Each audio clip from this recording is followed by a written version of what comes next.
Oke, assalamualaikum warahmatullahi wabarakatuh. Di episode kali ini gue udah janji kan sebelumnya bahwa gue mau ngasih tahu game setting, custom setting yang gue pakai.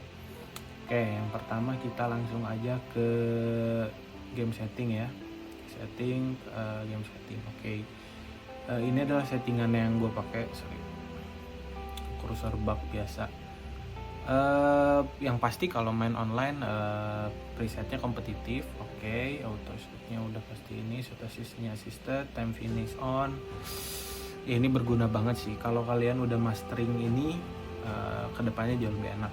Oke, true pass assistnya semi, lob true pass semi, ground pass semi, cross assistnya assisted, lob pass asistensinya semi. Jadi gue lebih suka kayak manual gitu karena lebih enak. Jadi semuanya tergantung dari gimana kalian kontrol si pencetannya. Kalau kalian mau ngelob ya, kalau ditahan agak jauh, tapi kalau setengah ya jadi ngikutin powernya lah. Oke.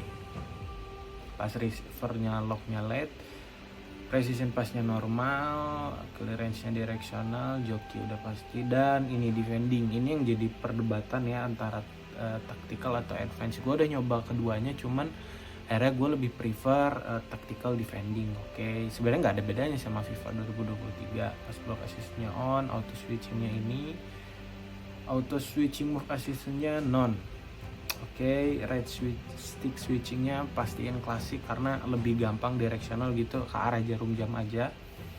Player right switching reference-nya player relatif. Oke, make sure player relatif karena kalau misalnya ball relatif ya nanti akan lebih dekat ke yang megang bola gitu. Itu jadi kalian nggak bisa cutting passing lines atau segala macam. Jadi pastiin player relatif. Right stick switching sensitivity-nya gue udah nyoba dari 3 sampai 7, 8, dan akhirnya gue lebih suka yang ke-8. Nah, next player switchingnya gue pilih close to ball. Kenapa close to ball? Karena jadi nanti untuk L1 nya itu si AI bakal otomatis milih ke player yang deket ke bola gitu. Jadi lebih gampang lah untuk ngerebutnya. Oke, player locknya on. Ini gue jarang pakai juga, cuman in case dibutuhkan gue pakai. Icon switchingnya off, orbit dribblingnya off, save aslinya assisted, dan analog spraynya off. Oke. Nah untuk kamera agak menarik di di EFC 2024 ini. Gue biasa pakai co-op, cuman gak tahu kenapa setelah gue pilih berbagai macam kamera dan gue lebih cocok sama tele, lebih deket gitu sama pemain. Oke, tapi tetap dapat angle yang agak lumayan jauh ya, tetap sama co-op. Kalau kalian lebih suka ngelihat wide lebar lapangan ya co-op gitu. Height-nya 20 dan ball tracking speed. Nah, ini ball tracking speed ini banyak yang pakai atau enggak gitu. Jadi lucunya adalah ketika kalian main Foot Champions dan ngerasa, atau main rival gitu, atau main friendly apapun itu, ketika kalian ngerasa si gameplaynya berat, kalian tambahin aja. Kalau nggak 1, 2 gitu.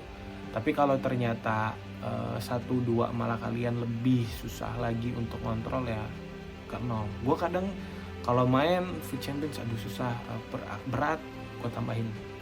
Tapi karena di friendly tadi gue main 2, gue nggak bisa kontrol ya, gue pilih ball tracking speednya 0. Oke, yang lain nggak ada yang penting, langsung aja ke display. Dan untuk displaynya ini resolusi mengikuti layar si laptop. Refresh rate-nya gue pilih yang paling tinggi 144, frame rate-nya juga gue pilih 120 fps. Dan ini menyesuaikan dengan spek laptop kalian gitu ya, atau PC kalian. Dan ini yang gue pakai, gue sengaja untuk strand base hair, rendering, grass quality, crowd quality gue pilih low karena gue nggak peduli dengan bentuk display di lapangan gitu. Gue lebih suka ya main gue kayak lancar, smooth, dan lain sebagainya gitu. Sebenarnya laptop gue mampu aja, cuman gue pilih low aja lah gitu. Oke. Untuk customize ini apa ya? Ini gue pilih alternate lah karena gue dari dulu udah kebiasaan lari R2. Setelah tadi game setting ya, sekarang adalah formasi yang gue pakai untuk bisa kompetitif lah gitu di FC 2024 ini. Oke. seperti yang gue bilang, gue adalah setiap bulan gue selalu finish di elite rival gitu. Dan ya kuncinya adalah ya selain kalian praktis adalah formasi ya.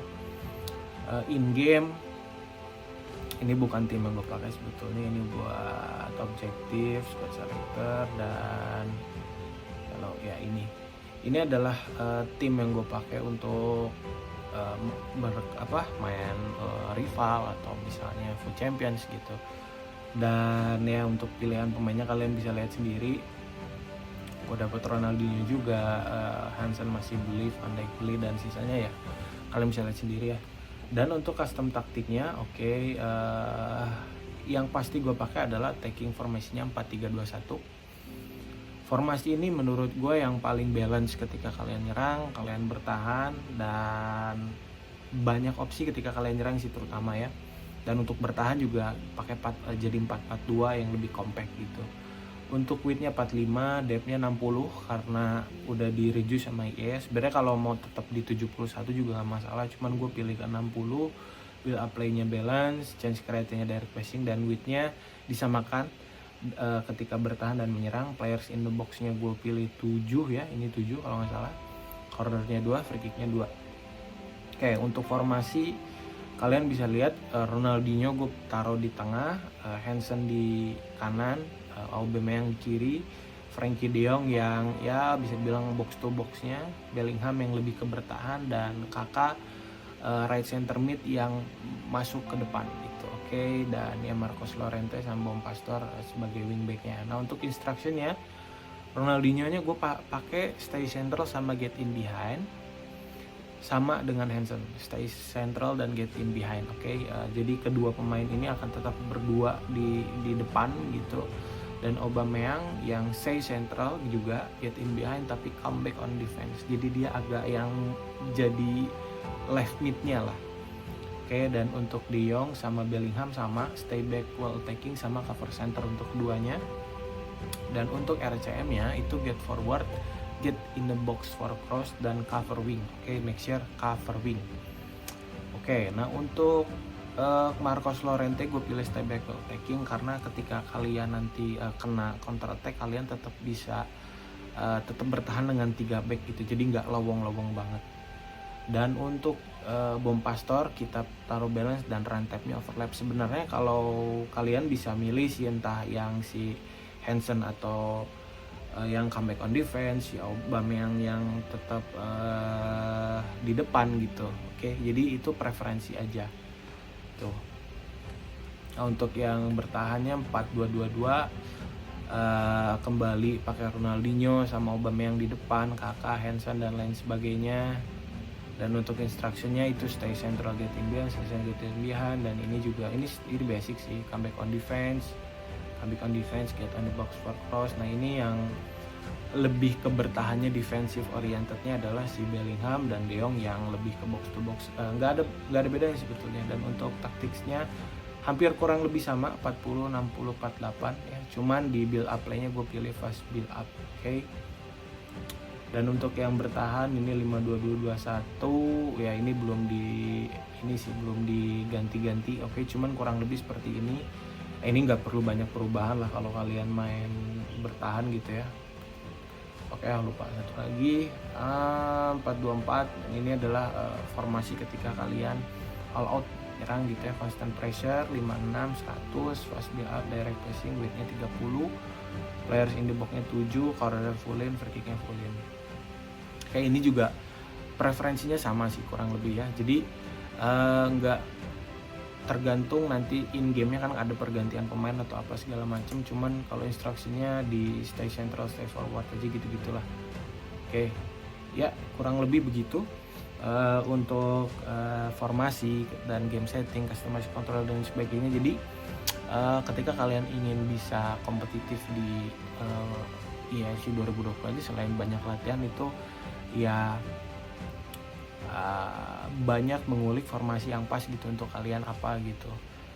Jadi ketika kalian ngerasa 4-3-2-1 stuck nih, nggak bisa berubah ke 4-4-2, karena sebenarnya uniknya di EFC 2024 ini banyak formasi yang bisa kalian utilize sendiri gitu, tergantung preferensi kalian gitu kan. mau 4-1-2-1-2 juga bisa, mau 4-3-3 juga bisa, 4-3-3 yang 5 bisa, 4-3-3-4 bisa. Jadi tergantung preferensi kalian, masteringnya aja tinggal dimatengin gitu dan lain sebagainya. Dan sisanya adalah ya kalian beruntung berharap dapat pemain yang emang meta ya.